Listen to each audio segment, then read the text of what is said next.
Welcome, everybody, to Talk Tuesday. We thank you so much for joining us today on October 15th. Hope everybody had just a wonderful long weekend and really got to relax. But we do really have a special presentation today, so we're going to move forward and get started. And again, we thank you all for being here. I am Christine Killowen, consultant at CERC. I am here with my colleagues, Anne-Marie Cardisco and Holly Ryan. We are also here with my colleagues from the CSDE and our partners, Kari Sullivan Custer and Jay Brown. Today, we have a great presentation planned from you from the CT Department of Children and Families, also known as DCF, with the Care Line. We have Lisa DeMont, who is the Care Line Director, and Vanessa Hudson, who's the Care Line Program Supervisor. Towards the end, I will wrap up with some quick attendance and engagement, just meeting announcements and other things planned. And just a quick one today, not too many new things came on Superintendent's Digest. There is some repeats from the previous few weeks in September. So you could go through that, some new things on EdSite dashboard with the gifted and talented students, the attendance webinar for district leaders. We also the Technical Education Summit too for 2024 is mentioned. And the newer thing for September 29th is just new contacts, CSDE K-3 literacy assessment contacts. And it says assigned by October 21st, so that seems like it's on the horizon. Decided to put that in there. There's also really great National Manufacturing Month PD playlist for educators, and knowing we're looking into dual credit, and we've talked a lot about the different programs and pathways the schools are creating. So that might be a great playlist to look into to give some ideas. And now I'm going to turn it over to Kari Sullivan Custer. Good morning, everyone. It's lovely to see you today. Hope everyone had a nice, long, restful weekend.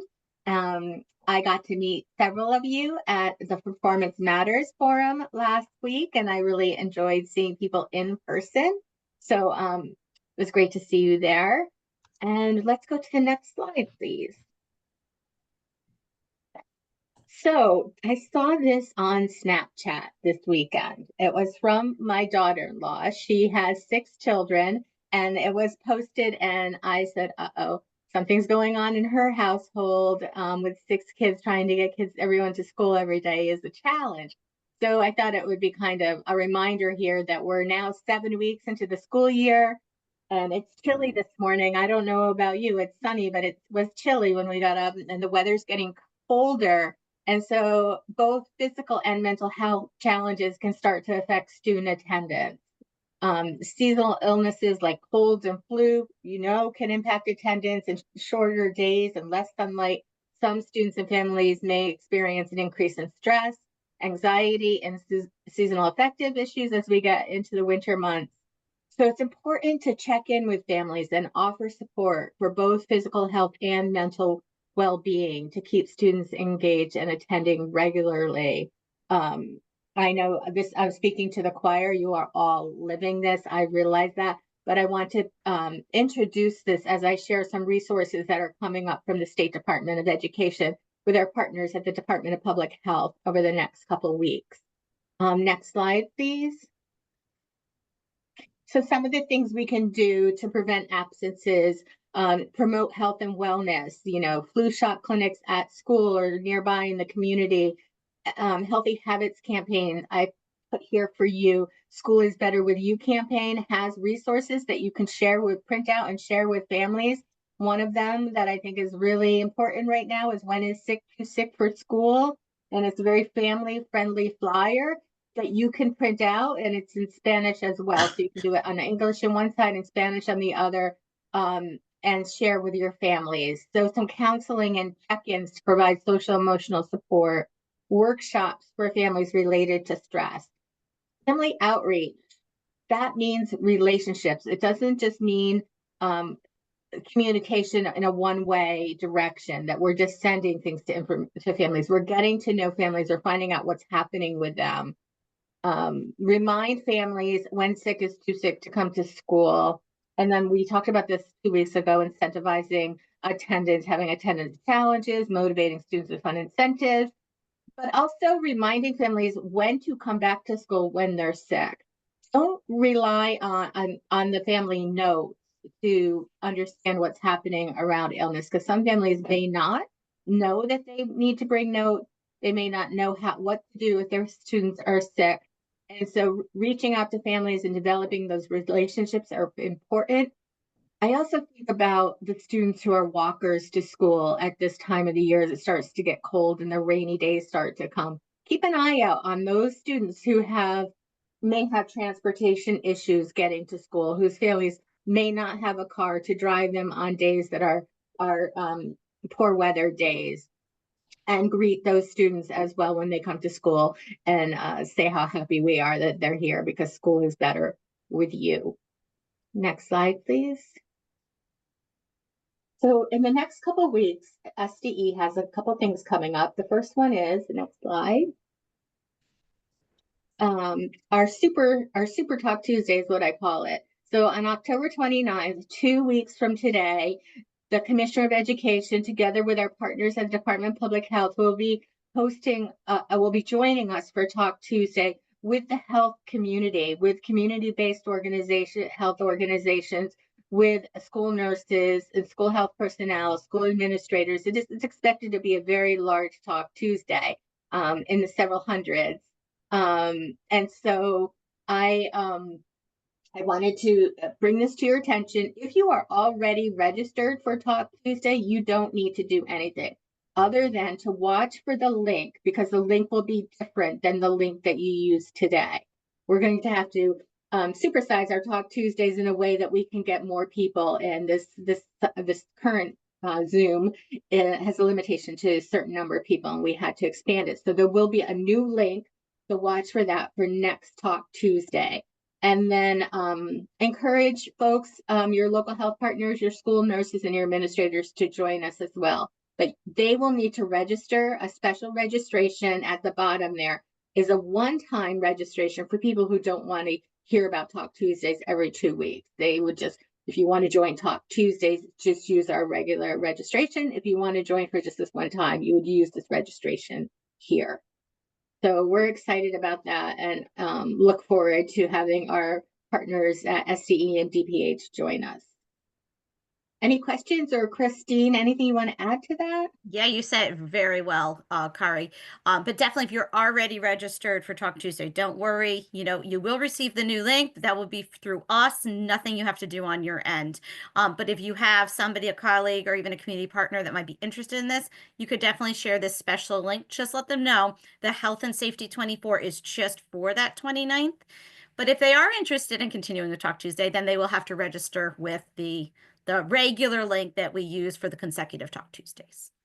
But thank you, Kari, very much. Any questions? There is a question in the chat, Kari, about sharing that registration link out. I didn't know how you wanted to answer that. Can someone just put it in the chat, Christine or Anne Marie? I can do it when I finish my last slide. We can put them in. So this registration link, Health and Safety 24, is for people. Oh, the one when sick is too sick. Yes, I'll put that in the chat in a few minutes once I finish. My apologies. I have one more slide. Good question. Yeah. If you Google "School is Better with You" CT, you'll come right to that webpage, because there's lots of other resources there. There's a sheet that talks about ways for morning announcements to talk about attendance, so that you don't have to come up with all the different morning announcements themes for coming to school. So I'll put that in there too. Okay, next slide, please. And this is one you've probably received a couple of times. I think I sent it out. I think Circa sent it out. It is a 3-part series of virtual house calls for parents and families. We did this during the pandemic, and we would really appreciate if you have home visitors, or if you're meeting with families for any kind of parent meetings, that there's a flyer at this link and this QR code that you can print out and share with families. Part 1 happened last week. That's why I put that little check mark next to it, but it's recorded. So if you register, you'll receive the recording. And so we can put the QR code to the flyer or the link to the flyer in the chat as well. Any questions? And I do believe they're being offered in several languages as well. Any questions before I? Okay, well, it's my pleasure to introduce our partners at the Department of Children and Families, Lisa Damond and Vanessa Hudson. Thank you. Good morning. I'm Lisa Damon. I'm a DCF Caroline Director, and Vanessa Hudson is with me. She's a program supervisor at the Caroline. There we go. Thanks, Vanessa. Awesome, awesome, awesome. Next slide. So, good morning, everybody. I hope everybody had a good long weekend. I know we did, although we were very, very busy. The statutory mandates and strategic goals for the Caroline, I'm going to talk a little bit about that. First and foremost, our responsibility is child protection. Second, children's mental health and substance abuse and prevention. Our mission statement is that Connecticut's children are safe and sound within loving and supportive families. And we want to conduct our work by embracing wisdom of families with lived experience. We have 6 goals: safety, keep children safe and focus on the most vulnerable populations. We have an emphasis on, obviously, our 0 to 5 is one of our most vulnerable populations. Permanency, connect systems and processes to achieve timely permanency for children. Racial justice, we want to eliminate racial inequity and disparity outcomes within our department. Child and family well-being, that well-being is, we're enhancing the work that we do by conducting thorough assessments and interventions, engaging with the family. You're going to hear me say that a lot today. Workforce, we want to engage our workforce in making sure that we have mutual support and training and provide those additional supports to staff. It's a difficult job that we do. And prevention, early intervention and support for families upstream. Those are our goals. Previous commissioner had the 5 goals. The new goal for our current commissioner is the prevention goal. Next slide. So the Caroline. The Caroline is not only a call center. We are also responsible for the Special Investigation Unit, and that's a unit where cases get assigned that are congregate care settings, DCF employees, foster care, police officers, and legislators. That group does that. Many of you may be familiar with the EPIU unit, the Educational Professional Investigation Unit. That's the unit that investigates all reports of abuse or neglect in reference to school staff and bus companies. They also do daycares and camps. And then we're also responsible for the CPS background check unit. Now that unit is the unit that does all the CPS background checks for SDE. When new employees come on and when it's required that background checks be done. And I say background check, it's not criminal, it's CPS, our background check. And then after hours response, Caroline never sleeps, 24/7, 365. We are responding to situations as needed to assure child safety. Next slide. I wanted to show you some data. I'm not going to spend a lot of time on it, but I at least wanted to have you guys take a look at it. I think the last time I did a presentation was probably, well, over a year ago, maybe almost 2 years ago now. So I wanted to share some of the data with you. When you look at the data from 2020 to 2023, we've obviously gone back up and increased to numbers that were pre-existing COVID. But so you can see this last year, total reports by mandated reporters were 59,000. Okay. Next slide. All right, on this slide, I wanted to show you sort of the inbound calls and how that works. We have several queues: a general queue, a hospital queue, a police queue, and an online report data. So online reports, many of you have used the online reporting process for non-emergent cases.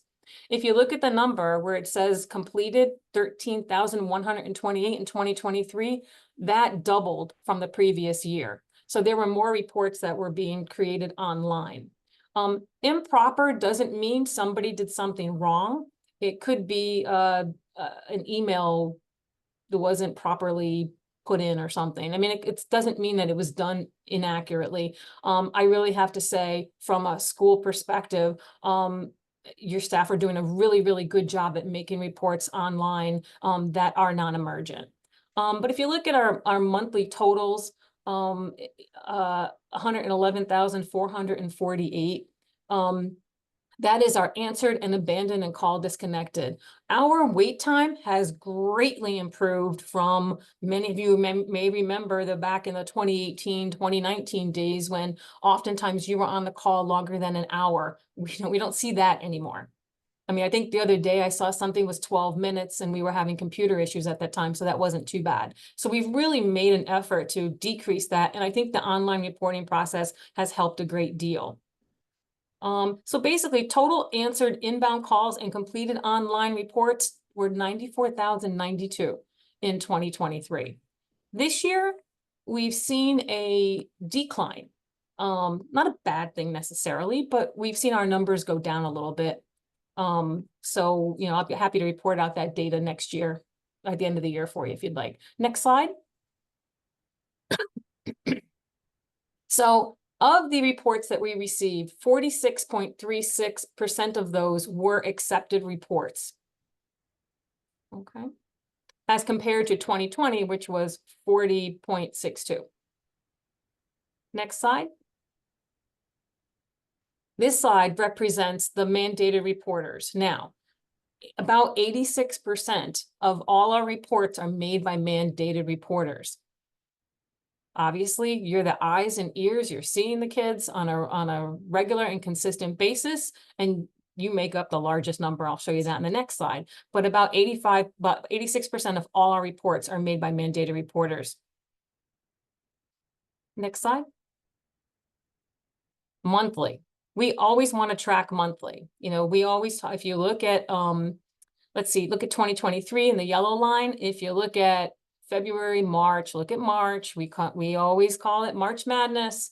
We always see an increase. We see a bit of a dip, and then it goes back up as the school year begins to wind down. And then over the summer, obviously, you're not in session. So we're still receiving reports from mandated reporters, but not from our largest mandated reporter, again, which is you.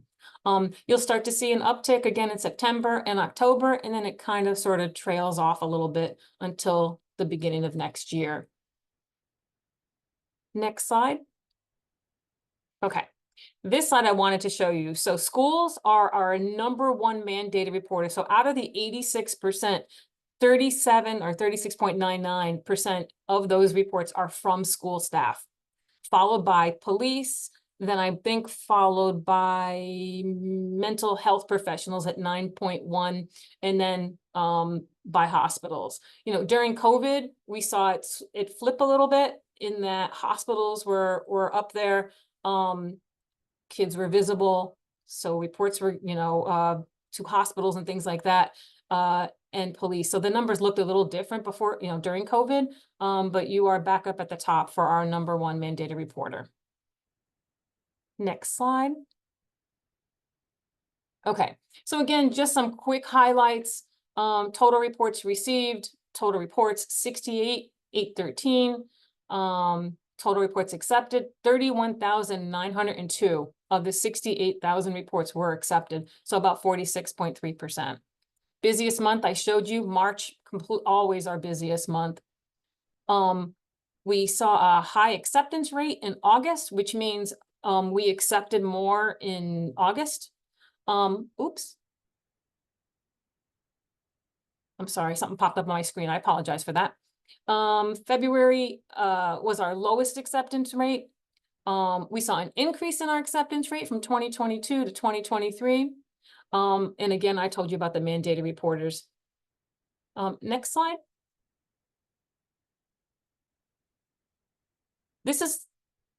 Thanks, Vanessa. This is something I really want to talk to everybody about. You probably already know it. As of July 1st, 2024, the mandated reporter law has changed, and it's now changed that you guys can conduct a preliminary inquiry to determine if reasonable cause exists to make a report. Many of you know that You have to have reasonable cause to suspect or believe that a child is being abused or neglected, to make a report. Oftentimes we've heard, we were told not to investigate. We're not supposed to ask questions, but we made sure we wanted to specify within the law the ability for you to do a preliminary inquiry, ask questions, the who, what, where, when, why, how. Johnny has a black eye. Johnny just tells you his father did it. But how did it happen? Do we ask Johnny some more questions? This is allowing you to do a preliminary inquiry, not investigating, just a preliminary inquiry. Okay, it's trying to give us the best information, or give you the best information to decide whether or not I should be making a report. Additionally, what's also back in the law now is the good faith language that was previously there. I want to say 2018, I think the law changed. It was sometime back ago. I'm looking at Kari. I think it was sometime, way back then, that it flipped and took that language out. So in good faith, you've made a report, or in good faith, you did not make a report because of, X, Y, and Z. So I just wanted to make sure that I talk a little bit about that. And I also want to let everybody know, please encourage your staff and yourselves to take the mandated reporter training. It has been updated with some of these slides that I stuck in here. So, okay, next one, Vanessa. Are you saying, Lisa, that they should take it again if they've already taken it because things have changed? I would really take it again. There's an introduction part with the commissioner, and at the end, which you're going to see today, is Ken Meisoglan talking about our prevention work, to talk about services and things that families should be referred to, if at all possible, before coming to our attention. Okay. So, yep, Thank that'd be you. great. Yep. Again, I want to talk about preliminary inquiries. They're not considered investigations, right? It allows you the flexibility to ask the questions, seek clarity. It helps you determine if I should make a report or not, right? And when conducting this inquiry, it's crucial to ask questions that are sensitive, non-threatening, and really designed just to gather some information, not lead the child, ask some questions. Like I use the example about Johnny and having a black eye and saying dad did it. Well, how'd that happen? Well, we were playing hide and seek and I hid behind the door and daddy pushed the door. Well, daddy did give him the black eye. He got hit with the door as a result of what they were doing, right? So asking that other question may help you decide, like, oh, I don't need to make a report on that. That sounds totally accidental. It's possible. So that's why we're asking for that preliminary inquiry, so that we're not accepting cases that we don't need to be accepting. Next slide.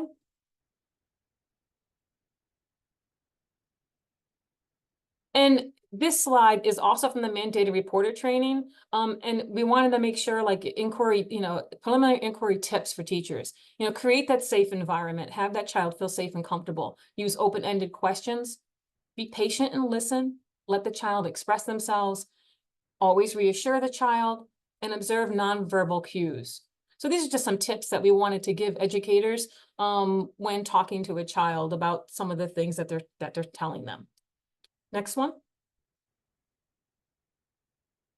We've put a big emphasis on making sure that we're engaging fathers and non-custodial parents.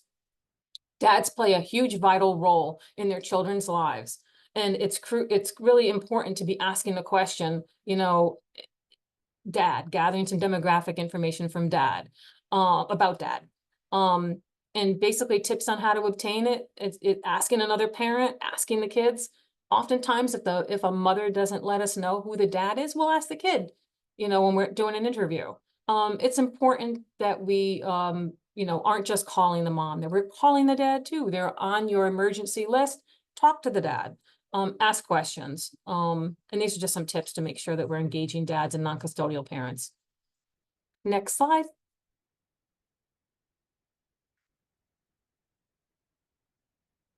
It doesn't want to change, Vanessa?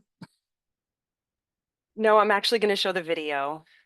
Oh, is that the next one? Okay, I'm sorry. Yeah, I wasn't looking at my other screen. No, you're fine. I just don't speak Zoom very well, so just give me a second. Okay, that's okay. This next, I'm going to show you a video of some of the work that we're doing around prevention. DCF should really be the last stop, right? and you should always try to engage with the family, try to figure out what's going on. How can you best help them? And, you know, if it doesn't need to come to us, don't make the report to us. There are other services and things that can be provided to families, to help them. Okay. There it goes. Mm-hmm. Uh-oh. Can't hear it. Oh, you can't? Oh, boy. Christine, Yep, can you help? it's okay. What you have to do is there's 3 little dots on your screen where it says more. And Okay. it should be there where it says share sound. That's where it is. I knew that there was something. View, mute my audio. I'm sorry, everyone. No, it's okay. Video, maybe? Well, It's okay. I could share on my end if that helps. okay. Is it okay if I I'll put it into the chat That and would you be can pull it that way? that would be fantastic. Let's do it that way. Okay. Just give me a second. Sure. I knew that was going to be a problem Don't because worry, I've Vanessa, it's seen it okay. happen before. Okay. No All worries. good, all good. Okay. Looking for the chat. This way people can view it too if they want to another time. Okay, I put Absolutely. it in the chat. Right. I just got it. So just give me 1 minute Hi, to bring it This up. is Ken Meis.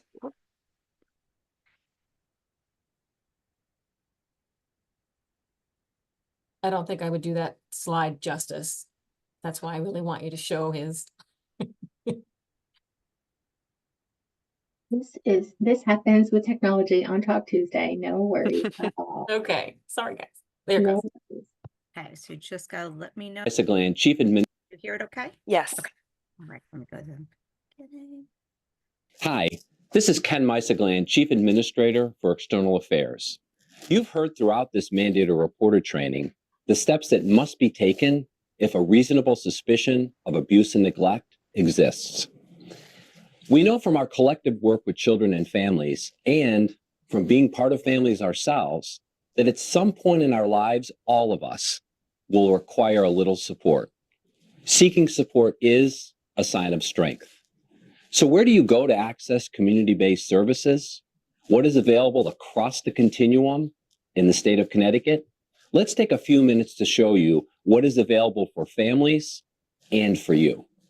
Consider for a moment a child or family that you know or are working with, and an identified need is present. Are you aware of natural and family supports where they can be connected? Do you know extended family in the area or neighbors who could assist? How about a faith-based organization that the family believes could help make those connections happen? 211 of Connecticut provides a comprehensive list of community-based agencies where families can receive immediate assistance with housing, income, and child care referrals, along with other tangible and concrete supports. They are also available 24/7 when a child is experiencing a behavioral health crisis. After consultation, an emergency mobile crisis intervention services clinician may go directly to the child's home, school, or other setting to conduct an assessment. The 988 Lifeline provides free and confidential emotional support to people in suicidal crisis or emotional distress, also 24/7. Simply dial 988 to begin the process. Favor is an organization staffed with adults with lived expertise who can walk side by side with parents and caregivers to assist them in understanding and navigating the educational, behavioral health, or child protective services system in which they are currently involved. Locally, youth services bureaus are available to assess specific needs of youth in their local communities. A juvenile review board is a diversion process for youth that may otherwise be referred to the juvenile court for minor violations of the law. We know substance misuse is a public health crisis. The Substance Use Access Line provides up-to-date information on where individuals seeking services, including placement into a detox or treatment facility, can find an immediate opening. Transportation may also be provided. Connecting to CareCT.org has information on children's behavioral health supports near you. You will also find the AIM tool that will guide you through a series of questions for families and professionals to locate the most appropriate services. WeAreCT.org is a website where prevention, mental health, and substance misuse recovery resources for both children and adults are located, including those for problem gambling, suicide prevention, advocacy, as well as family caregiver support across the lifeline. Carillon Behavioral Health provides a wide range of supports for Connecticut's children and families. The Community Pathways line is for families not involved with DCF who would benefit from an in-home evidence-based mental health, substance use, or parenting program. Intensive care coordination is designed for youth with complex behavioral health needs who are either at risk of or currently in a congregate level of care. Access mental health programs are for medical providers seeking assistance in treating youth with behavioral health concerns and for pregnant and postpartum women struggling with mental health and substance use issues. Carillon also administers the Voluntary Care Management Program, serving children who have serious emotional challenges, a mental illness, and/or a substance use disorder. Involvement with voluntary care management does not mean you have an open case with DCF. Urgent crisis centers function as walk-in clinics available to families with children who are experiencing a behavioral health crisis but do not require emergency department level of care. The 4 centers are especially convenient for families residing in Greater Waterbury, Hartford, New Haven, and New London areas. Thank you for taking our mandated reporter training and for learning about the supports and services available for Connecticut's families. Supporting and empowering families is all of our responsibility. Please remember that none of the services you heard about today are to be used instead of contacting the Child Abuse and Neglect Care Line if in fact you believe a reasonable cause of child abuse or neglect exists.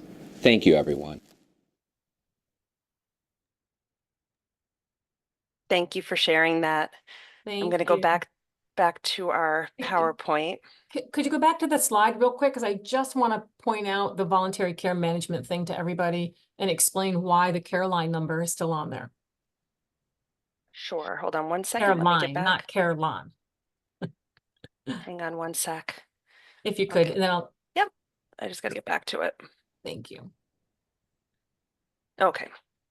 All right, so on the voluntary care management, that 1-800 number is the care line. So right now, we process the call when a family is requesting voluntary care management.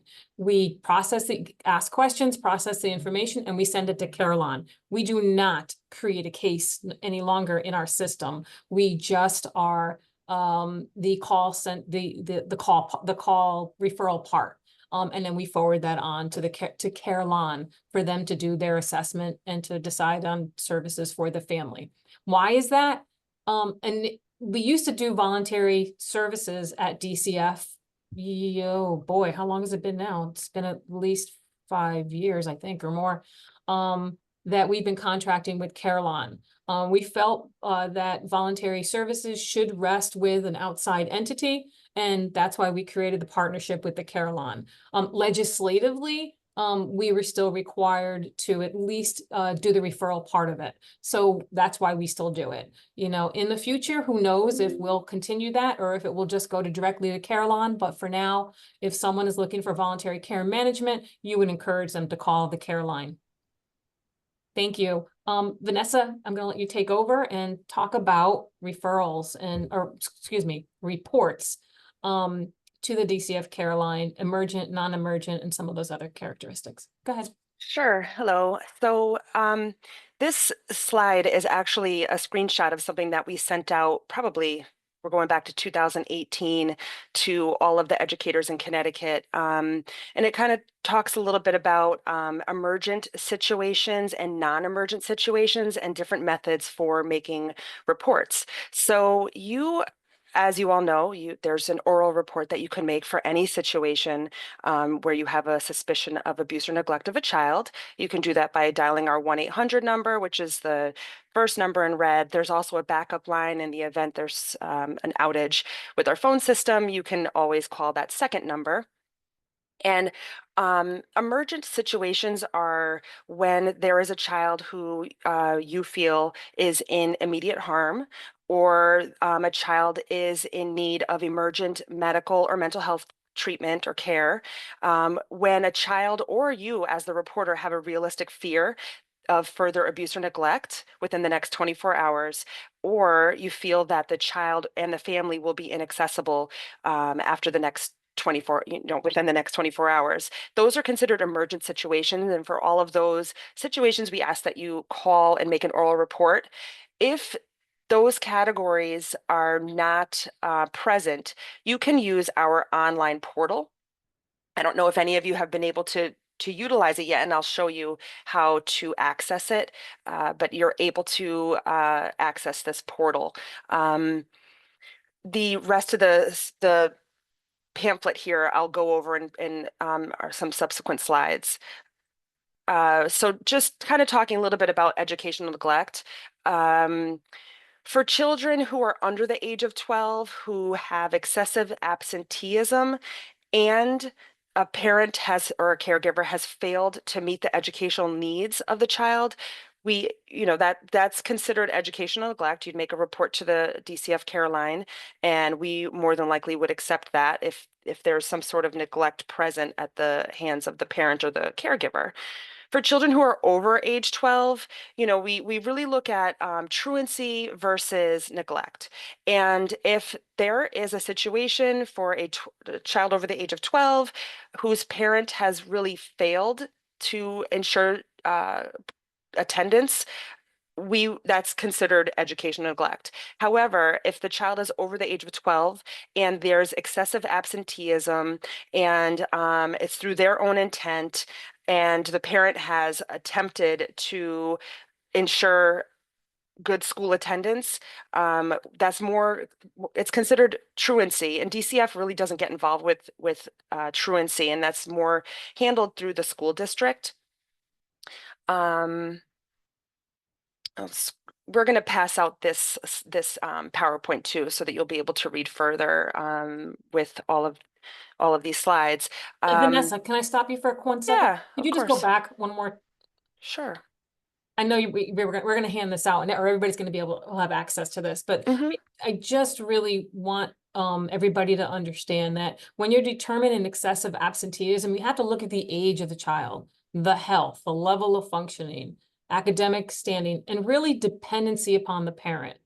That was the truancy thing that Vanessa was referring to. It's really taking a look at, what does this child need? Does he need parental? Is he or she dependent upon the parent for everything? It's those things to think about.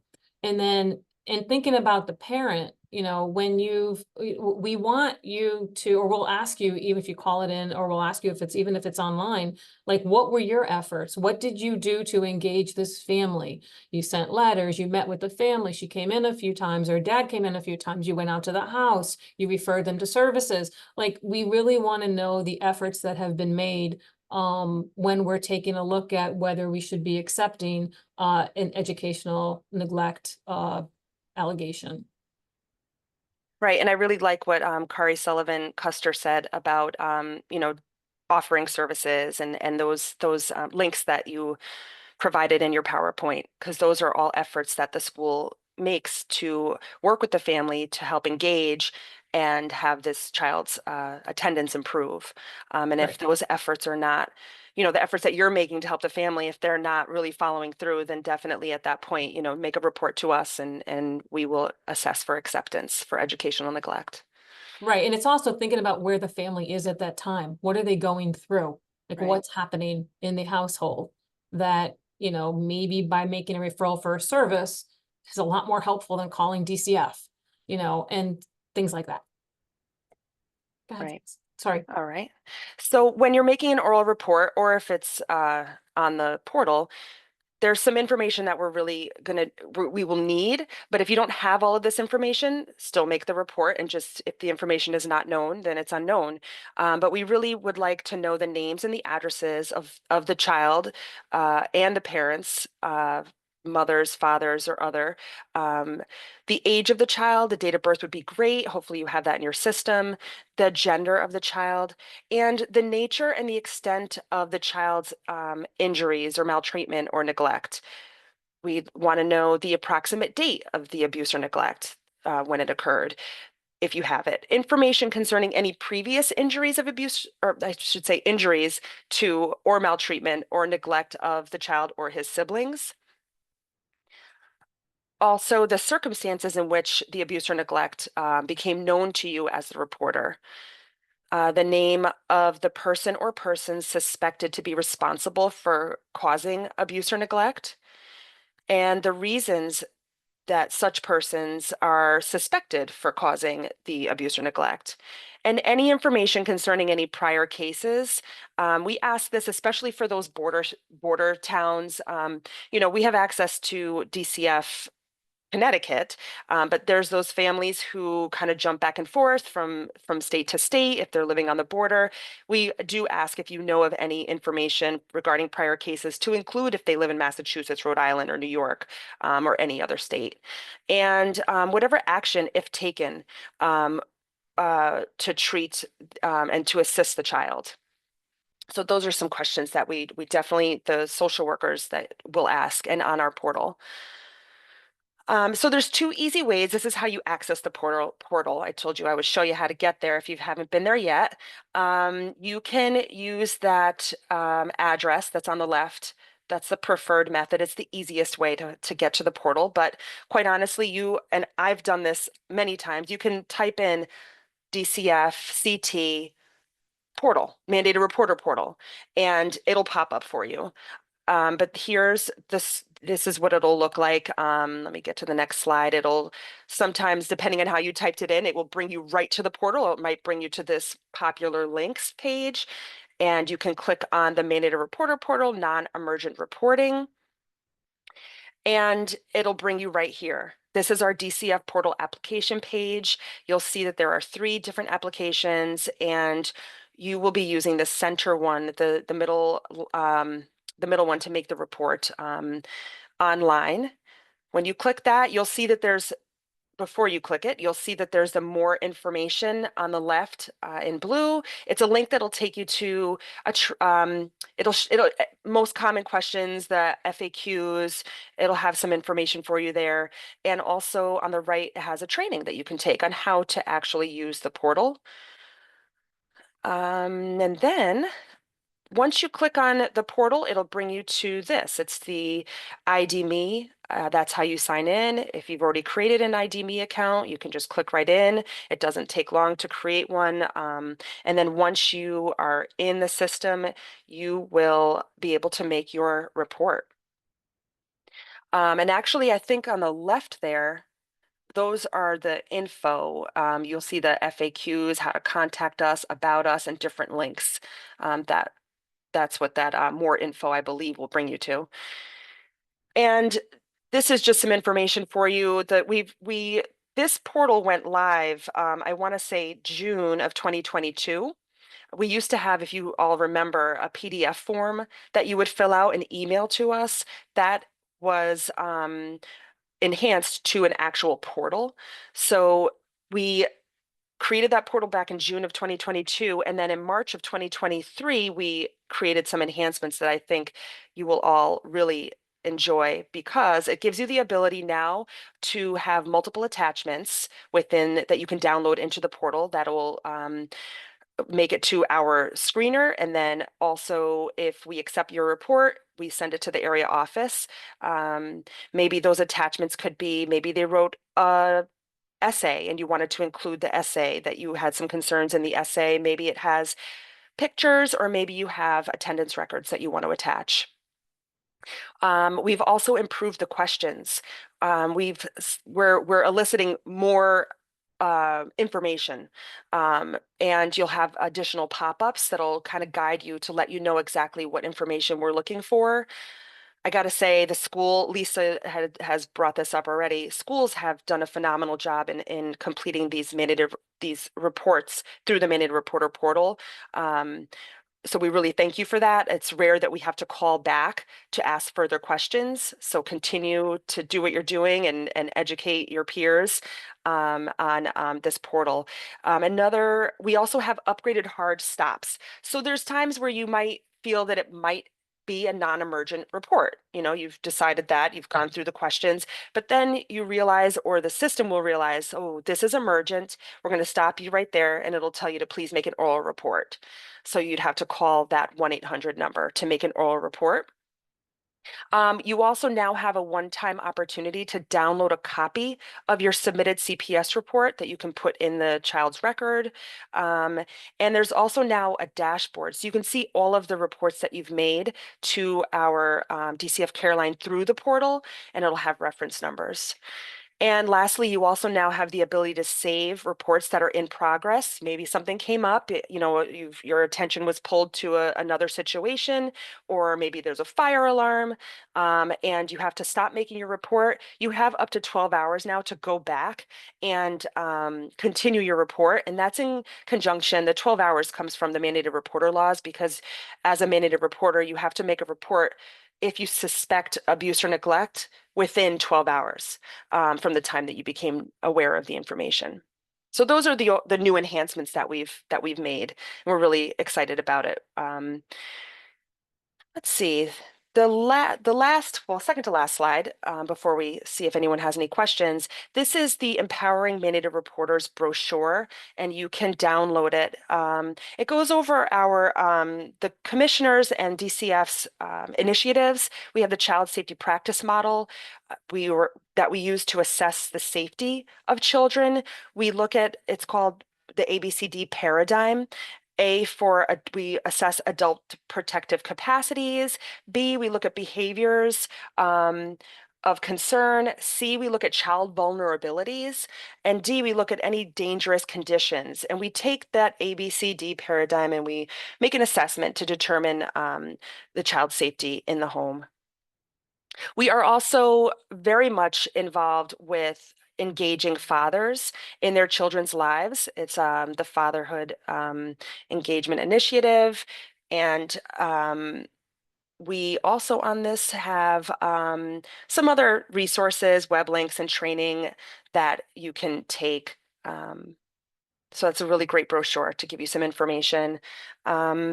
So can I ask a question? It's Kari. Absolutely, sure. Because I think this might be helpful. I'm not sure, maybe not. But this ABCD paradigm that you just went over is really, really helpful. And it may be a reason why a referral for education neglect was not accepted. Because if a student is just missing a lot of school, but the family meets all this ABCD paradigm, everything's fine. It's just that they're missing too much school. Then DCF wouldn't pick up the case, right? Because if it's just absences from school, it needs to be something else in this paradigm as well that's not being met. Well, I'd love to hear a specific situation, but this child safety practice model is really implemented after a report is accepted and we're going out to the home to assess the safety in real time. So we have other tools that we use at the time a report is made to determine if it should be accepted or not. So there are situations where, yes, and I spoke about it a little bit earlier, where if it's simply educational neglect and nothing else within the report, if it's a child, like I said, over the age of 12, and it might be a truancy issue, you know, we might not accept it. But if you have other cases or any that, you know, that you want to go over, we can talk about them and maybe reasons why it may not have been accepted. So if I could just also add, you can't see the second page. This is a trifold, and on this brochure, which I put in the chat, the link, it spells out what is child abuse and neglect, the difference between poverty and neglect, difference between safety and risk. We also talk about racial justice and implicit bias. And then we also had another section, questions for assessing reasonable suspicion. So it really helps. It's an additional support if you have any additional questions around, you know, taking a look at physical neglect, you know, physical neglect. Can the family afford to provide basic needs such as housing, food, and clothing? You know, when you have Johnny come in and he's, I don't know, not clothed properly, is it an immediate neglect thing? Or is the family struggling financially, right? So it's about thinking about those things. So I just wanted to share that part, that this is only part of the brochure that you could see. But it's really a good tool. So I did put the link in the chat. Okay, thank you. Kari, do you want me to like go through some of the questions? Because I see some questions. Yes. Okay. I'll just quickly, just the very last slide, and then I can stop sharing so we can see Oh. everyone. But here is it's our contact information. It's Lisa Damon, who is our program director, and the 3 program supervisors at the Caroline. If you ever need to reach out and you have any questions, where someone is generally always available. And obviously the Caroline is open 24/7, including holidays, at all times, if you ever have any questions. The only thing I do realize, we didn't put in everybody's email address. So, yeah. but that's okay. We can put ours in the chat at Mhm. the end. But we could do Sure. that. Okay.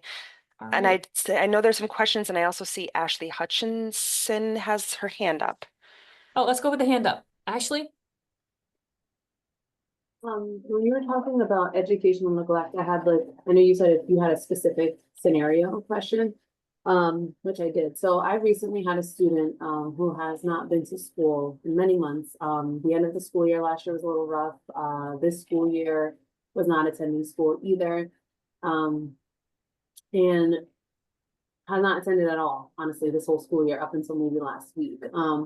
And I think it was because we got to a point where I had let mom know that there isn't, like, in this situation, we're gonna have to do a report, because it wasn't a matter of the kid just not coming to school, but mom not liking the school that she's districted to based on her move, and just blatantly saying, like, I will not send her to that school, basically, demanding other options, which at this point there were no other options.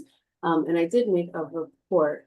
Is that something, I guess, that would be accepted or not? I mean, I didn't hear any follow-up from it. I think the person that I called it into had said that I would get an email with some sort of follow-up, and I never did. We did manage to get the girl to school, which was, great. However, once we did get her to school, she was still refusing to go to class, but at least we had her in the building, and we're trying to give her, supports and stuff. But I guess in a situation like that, is that a typical case that would be accepted? Without, just with what you're saying, it sounds like it would be accepted. And I'm sorry you didn't get an email. You should have. And if it was accepted, also, you would get a call from the investigator in the area office. So typically, I want to say yes. But I can say also recently I had a situation where the DCF was already involved with the family, and then at the end of the investigation, they closed the case and referred the family to a community provider. And the child continued to not go to school, and the community provider was aware and working with the family.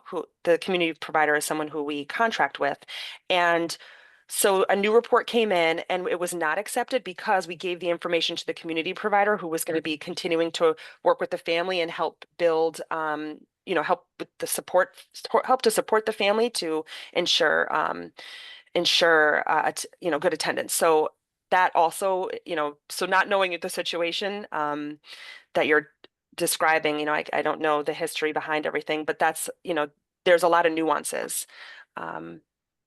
So hopefully, I don't know if that answer helps you, but.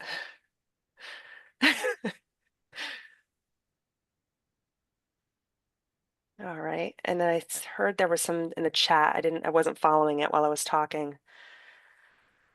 So do we want to just go back up? Let's see. I don't want to miss anybody. This is. What kind of services would a family receive from this? Bethany, were you talking about the voluntary care management? Yes, I was. I was Okay. wondering, just because I'm in between, we're trying to help a family, but the family wants no support or anything, says their child has to learn the hard way about not coming to school. So I'm trying to figure that out. What Okay. services they could get. Mhm. So voluntary care management, it's the parent that has to request services for their child. It's a child that may have an unmet sort of behavioral health need. Maybe they need services, they're not sure how to access a particular service for their child that's been recommended, or maybe they just don't know what to do and their child has a behavioral health diagnosis. So the family would initiate that referral or to us, and then we would connect them with Carillon to reach out to the family and figure out what exactly it is they need for their child and what service would be best for their child. Thank you. Right, and just to add, Bethany, the voluntary care management, the child has to want to participate. And obviously the parent as well. But so I don't know if that would help your family that you're thinking of, but the child has to want to participate in that service. Kari had her hand up. I just wanted to remind folks that before a referral for truancy to the Youth Service Bureau or other family serving agency in the community, or to DCF, if there are excessive absences, the child should be assessed by law through a PPT to assess for any learning disabilities. That is like one of the first things that needs to be checked off the list before you think about making a referral.